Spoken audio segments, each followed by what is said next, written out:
এই কোরআনুল কারীমের এত দাম, এই পৃথিবীর ভিতরে যত কিতাব আছে আপনি স্টাডি করেন এত মজা লাগবে না, এত মজা লাগবে না।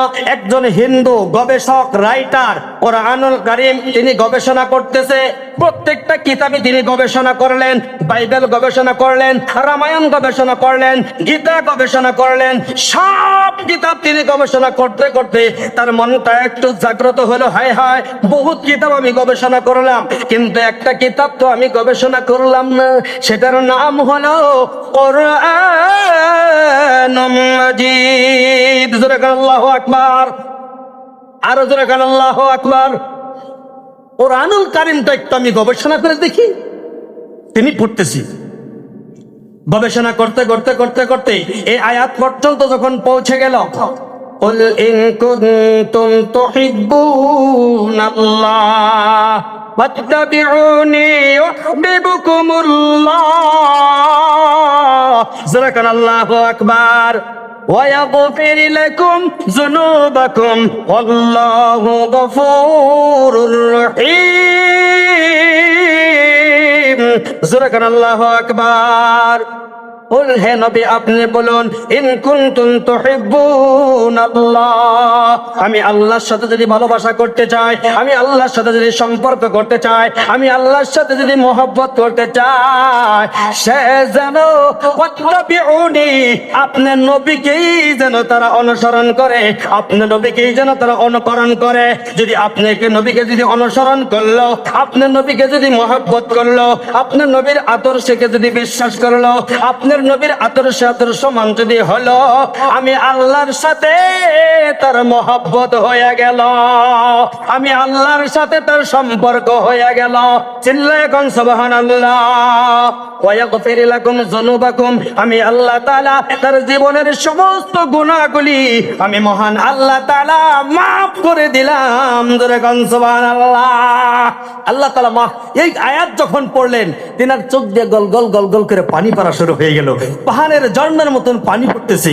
যখন পাহাড়ের ঝর্ণার মতন পানি পড়তেছে, পাহাড়ের ঝর্ণার মতন যখন পানি পড়া শুরু হয়ে গেল, তখন মানুষটা ওই কিতাবটা কোরআন শরীফটা বুকের মধ্যে রাখিয়া কিছু কায়ত হইয়া কিছু কাল ঘুমের মতন আসছে। কাল ঘুম বুঝছেন তো, ভাষা বোঝা গেছে। কোরআনটা বুকের মধ্যে নিয়া ওই হিন্দু ভাই, হিন্দু পণ্ডিত গবেষক ঘুমাইয়ে গেছে, চোখ দিয়া পাহাড়ের ঝর্ণার মতন পানি ফালাইছে।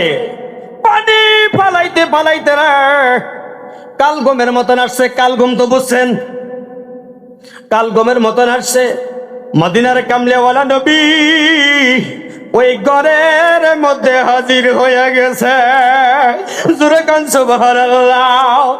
মদিনার নবী ডাক দিয়া বলে, রে আল্লাহর গোলাম, এ আমার আশিক, এ আমার আশিক, আয় আয় আয় আয়। উনি স্বপ্নে দেখতেছে আমার ঘরটা মনে হয় পূর্ণিমাদের চাঁদের মতন আলো, তার চাইতে বেশি আলোকিত হয়ে গেছে। আরো জোরে কোন সুবহানাল্লাহ। উনাকে ডাকতেছে আমার নবী, এ আল্লাহর গোলাম আমার আশিক, আয় আয়, হাতটা বাড়িয়ে দে, আমার বুকের সাথে হাতটা লাগা, আর পরিয়ে নি মধুর কালেমা লা ইলাহা ইল্লাল্লাহু মুহাম্মাদুর রাসূলুল্লাহ। মুহাম্মদ বলি সাল্লাল্লাহু আলাইহি সাল্লাম। আমি স্বপ্নের মধ্যে পড়িয়ে নিলাম, পড়িয়ে নেওয়ার পর আমি জাগ্রত হলাম। জাগ্রত হয়ে দেখি আমার ঘরে নবী নাই।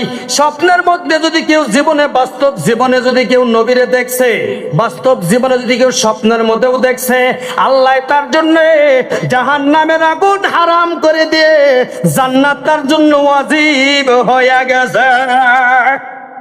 আরো জোরে গান সুবহানাল্লাহ। আর যদি কেউ বাস্তব জীবনে মদিনাতুল মুনাওয়ারা রওজায় আল্লাহর রাসূল মদিনাতুল মুনাওয়ারা মসজিদ নববীতে শুয়ে আছে, তার পাশে আবু বকর শুয়া, তার পাশেই হযরতে ওমর ফারুক রাদিয়াল্লাহু তাআলা আনহু শুয়া, ওই জায়গার মধ্যে যদি কেউ বাস্তব জীবনে সালাম দিছে, আসসালাতু ওয়াসসালামু আলা রাসূলুল্লাহ, আসসালাতু ওয়াসসালামু আলা হাবিবাল্লাহ, আসসালাতু ওয়াসসালামু আলা নবিয়াল্লাহ। মদিনার কামলেওয়ালা নবী বলেন, তার জন্য আমি নবীজির শাফায়াত কিয়ামতের দিন ওয়াজিব হয়ে যাবে। ওই মক্কা মদিনায় যাওয়ার ইচ্ছা আছে না নাই? আশা আছে না নাই? জোরে কোন, কার কার ইচ্ছা আছে একটু হাত তুলে দেখি। নারায়ে তাকবীর। আল্লাহ পাক আমাকে নিয়েছিলেন, আমি গুনাহগার আবুল কালাম 2024 সালে আমি গিয়েছিলাম, আল্লাহ পাক আমাকে নিয়েছিলেন। আমি যখন রওজা শরীফে গেলাম চোখের পানি আর ধরে রাখা যায় না, ধরে রাখা যায় না। আমি যখন মদিনায় গেলাম মনে বড় আশা ছিল যাব মদিনা। সবাই কোন, মনে বড় আশা ছিল যাব মদিনা। সালাম আমি করব গিয়ে, সালাম আমি করব গিয়ে নবীজির রওজায়।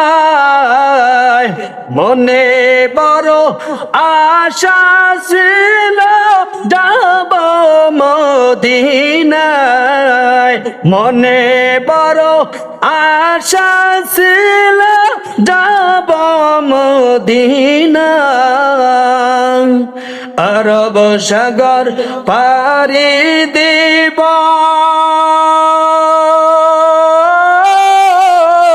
নাই যে আমার তরি পাখি, নাই যে উড়ে যাব ডানাতে ভর করি।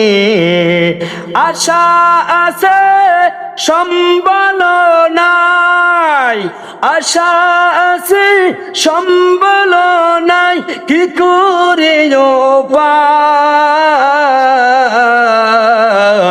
মনে বড় আশা ছিল যাব মদিনায়, মনে বড় আশা ছিল যাব মদিনায়। আল্লাহ মক্কা মদিনার জন্য এই মাহফিলে সবাইকে কবুল করুক, সকলে বলি আমিন। আরো দিলে বলেন আমিন, আরো দিলে বলেন আমিন। মুরব্বী আমার, বন্ধুগণ, যুবক বাইরি, পদ্মার আড়ালের মা বোনেরা গো, এবার কি করলেন ওই গবেষক জাগনা হইয়া তিনার কান্না বেড়ে গেল। আমি কি দেখলাম, কি দেখলাম, রাত্রটা যখন পহায়া গেল, কানতে কানতে রাত্রটা পহায়া গেল। পহায়া যাওয়ার পর সকালবেলা বিবি নাস্তা আনলেন। সকালবেলা বিবি নাস্তা নিয়ে বলে, স্বামী আমার এই যে নাস্তা করেন, নাস্তা আপনার জন্য আনছি। তার কান্না আরো বেড়ে যায়। স্বামী বলে, বিবি বলে, স্বামী আমার আপনি অন্যদিন নাস্তা আনলে এরকম কান্না করেন না, আজকে কেন আপনি এভাবে কান্না করতেছেন? আপনার কি হয়েছে? আপনার কি ব্যথা? আপনি বলুন, বলুন, বলুন, আপনার কি ব্যথা? আপনি বলুন, আপনি কেন কান্না করেন? অন্যদিন নাস্তা নিয়ে আপনি নাস্তা করেন, আজকে আপনি কান্না করেন। কয়, বিবি রে, এই কথা যদি আমি এখন তোমার কাছে বলি, হায় হয় দেশের মানুষে জানবে, আমাকে যখন জানবে আমাকে আর বাঁচাইয়া রাখবো গো। কথা কন না কে?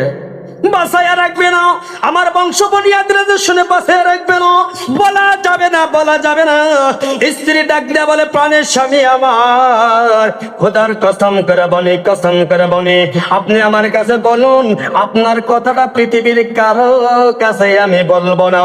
চিল্লায়া কান সুবহানাল্লাহ। এমন বিবি কি ঘরে আমাদের আছে? কথা কন। দেখবেন যে কয়েকজন মহিলা একসাথে যদি জামাতে বসে যায়, কার স্বামী কি করলো বদনাম নিয়ে বসে। এরকম স্বামী আছে, এরকম স্ত্রী আছে না নাই? আছে না নাই? কথা কন না কে? থাকবো না কে? আম্মা জান আয়েশা সিদ্দিকা রাদিয়াল্লাহু তাআলা আনহা, বিশ্ব নবী মুহাম্মদ রাসূলুল্লাহ সাল্লাল্লাহু আলাইহি সাল্লামের স্ত্রী। হায় হায়, হযরতে বিশ্ব নবী মুহাম্মদ রাসূলুল্লাহ সাল্লাল্লাহু আলাইহি সাল্লাম সকাল বেলা উঠিয়া আয়েশাকে বলে, আয়েশা, রাত্রিবেলায় তোমার সাথে আমার যা ব্যবহার হয়েছে, রাত্রিবেলায় তোমার সাথে আমার যা ব্যবহার হয়েছে, তাম পৃথিবীর মানুষকে তুমি জানাইয়া দাও, তাম পৃথিবীর মানুষকে তুমি জানাইয়া দাও, তুমি এলানটা দিয়ে দাও, এই মেসেজটা তুমি দিয়ে দাও।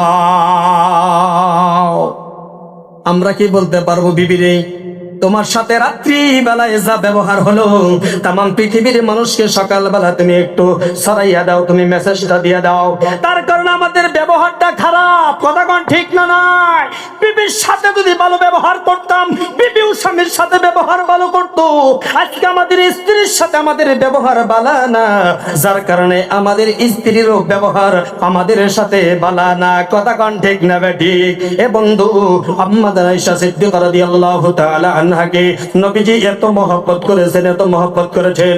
আম্মা জান আয়েশা সিদ্দিকা রাদিয়াল্লাহু তাআলা আনহাকে বলেন, আয়েশা সিদ্দিকা প্রশ্ন করলেন, ইয়া রাসূলুল্লাহ, ইয়া হাবিবাল্লাহ, এখনো আপনার 9 জন বিবি বেঁচে আছে, আপনার কোন বিবিকে আপনি বেশি ভালোবাসেন? আপনার কোন বিবিকে বেশি মহব্বত করেন, বেশি আদর করেন?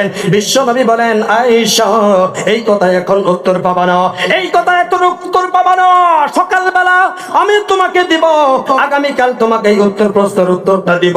ওই ঠিক আছে। আমার নবী সন্ধ্যাবেলায় মদিনার বাজারে চলে গেলেন। মদিনার বাজারে যাওয়ার পর কিছুগুলা খেজুর কিনলেন। খেজুর কেনার পর রাত 12টা বাজে উঠি আমার নবী প্রত্যেক বিবির ঘরে ঘরে ডিউটি করলেন।